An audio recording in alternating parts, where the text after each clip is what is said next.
talk a little bit about the growth business that you are in. What kind of figures are you seeing when it comes to electronic signatures that made it to number 13 on our list and now raised $233 million in financing? Well, what we're seeing, Sarah, is this whole new category of digital transaction management as really being the first phase in companies' digital transformation, large and small. And now we have over 100,000 companies that have standardized on DocuSign. We have 50 million unique users, and we're putting over 50,000 unique users on a day. Is it true? We're hearing that it's a $3 billion valuation. Can you confirm that for us? Well, you know, what we don't focus on the valuation, but I can tell you what we do focus on is our customers and their value proposition. And you know, I think our growth numbers speak for themselves. But I think the thing that's really driving that valuation is, first of all, everybody gets that this is one of the biggest markets in the world. Mm-hmm. And the second thing is the value proposition for our customer in terms of quantifiable ROI, impacting the top and bottom line, and reducing the risk in terms of security and compliance, and give their customers a great experience. So I know you've got some competition in the space. There are other companies that do this. I know Adobe is one of the biggies. What is your edge here when it comes to getting these Fortune 500 companies and sending your 1,300 employees and salespeople out on the road pitching your service? Well, what we have done is we're building out the DocuSign Global Trust Network.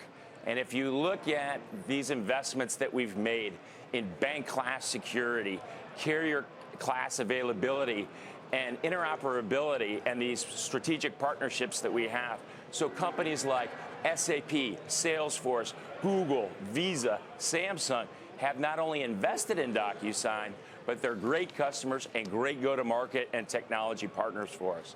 Hey Keith, how do you make money here? I mean, what is the future? Are you charging per document? Is it a license fee? Do you sit within SAP structure and SAP will give you a fee on behalf of its clients? How does it work? It is a classic SaaS model.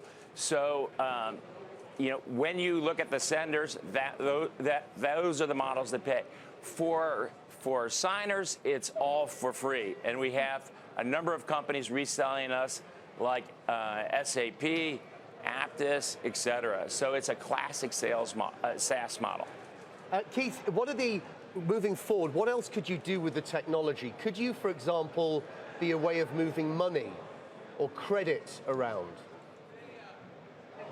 Well, I'll tell you, that's one of the great things about the digital transaction management platform, is that we have a gateway to be able to work with all the payment suppliers, hence the strategic relationship with companies like Visa. So if you look at what we provide, we can grab documents from anywhere, data from anywhere, and a powerful workflow engine with multiple levels of authentication, and you get that audit trail along the way.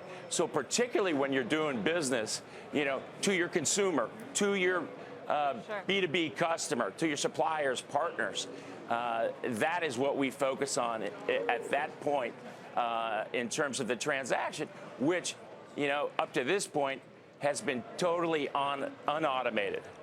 And Keith, I mean, I know that you've got a history here.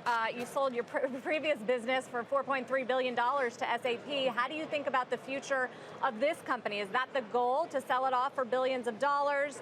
Would you tap the public markets, for instance, next time around? Give us a little sense of what you're thinking.